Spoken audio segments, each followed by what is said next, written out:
Paul Berggren was a lawyer who could get you out of any sticky situation. Caught selling pirated videos like Queen Latifah was in 1995? Better call Paul. Accused of lying to a jury during testimony like Lil' Kim was in 2003? Better call Paul.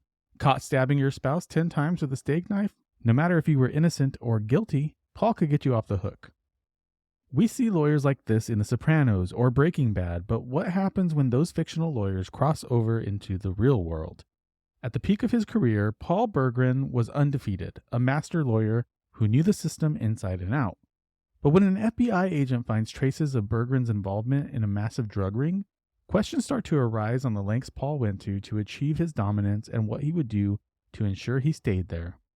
In Wondery's true crime podcast Criminal Attorney, host Jinx Jenkins will tell you the true story of how Paul Berggren went from representing others in court to representing himself. No one is better suited to breaking the law than those who know it best. I'm about to play a clip from Criminal Attorney. Follow Criminal Attorney on the Wondery app or wherever you get your podcasts. Listen to Criminal Attorney early and ad-free right now by joining Wondery Plus in the Wondery app or on Apple Podcasts.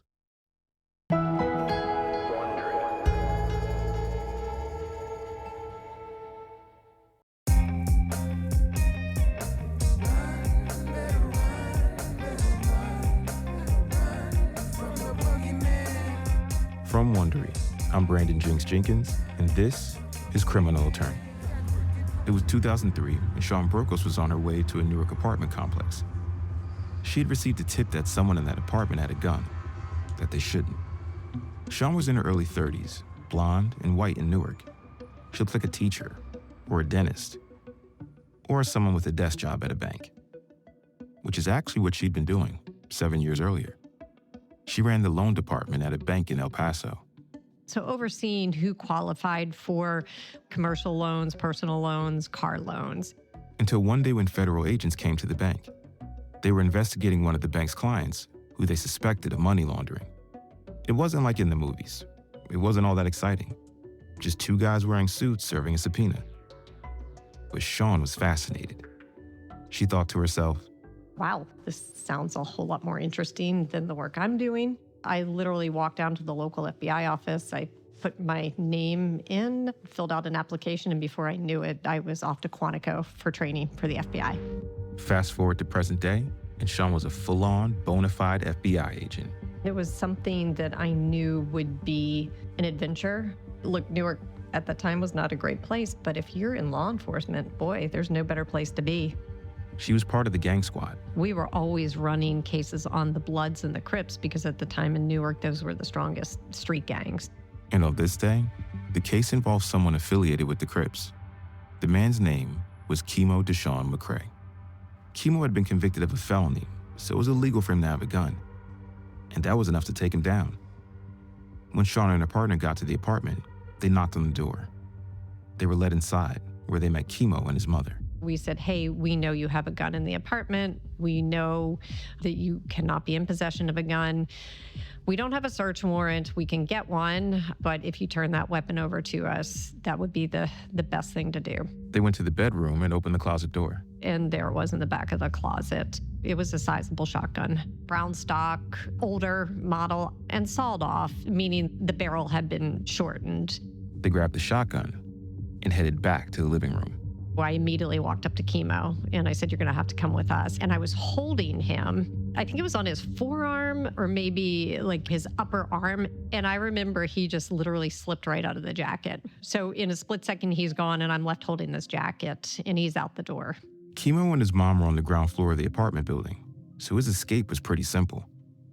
And he had another advantage. I'm thinking I'm not chasing him. I'm in skirt and heels. I'm not going to chase after him through the projects. As Shawn watched Kimo run off, she also saw a lost opportunity. See, Shawn wasn't just there to get a gun off the street. Shawn Brokos needed someone like Kimo. She had her eyes on some of the bigger players in Newark, and getting Kimo into custody was just the next very important step in her plan. In this case, Kimo McCrae was not the white whale she was looking to land, but he was connected and could lead her up the ladder. She needed someone to go inside the crew and feed her information. That was why she needed Kimo McCrae to agree to be a confidential informant. Now, let's be clear here. The FBI, throughout its history, has had a pretty bad reputation when it comes to informants. They use a small fish to go catch the big fish. But that feels more like big game hunting for optics more than any attempt to stop a problem or protect citizens. Like, how long ago did they start the war on drugs? And how's it going now? But that's the game Shawn's playing here. There is no FBI investigation without getting people on the street to talk. And that was why the fact that he was now out the door and down the block was such a bad look. Shawn turned to Chemo's mother. At first, she claimed the gun was hers, not Chemo's. But Shawn wasn't buying it one bit. I said, you cannot own this gun for your son. It is his, and you cannot do this. It's just not the right thing to do. And she said, yes, it is his gun. It is not my gun, but I don't want to get my son into trouble. So that's when I said, look, just come down to our office tomorrow. We can work through this. Sure enough, the next morning, Chemo and his mother show up at the FBI field office in Newark. Chemo's a slim black guy in his early 30s. He's been in and out of jail a few times at this point. Petty stuff like weapons possession, robbery, and drugs. But now he's got kids. He's very close with his family, and he does not want to do any more time. Shawn remembers that Chemo's mom did a lot of the talking.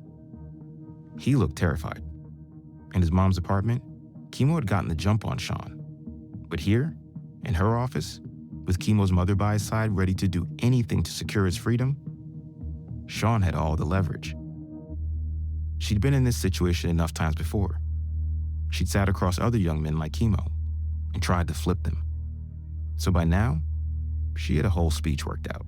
You don't have to answer any questions. I'm not going to ask you any questions, but I'd like you to listen to me for the next 5 minutes. Shawn lays it out for Chemo. It's simple. You can either join our team, become part of team government, which means you're going to help us in our investigations. If you decide against that, you do know that I will have to arrest you for being in possession of this weapon. And what that's going to look like is you're going to do jail time. You have the previous conviction. You will be going to jail for quite some time. So, go to jail or become an informant and risk your life trying to infiltrate a ruthless drug gang. Rock, meet hard place.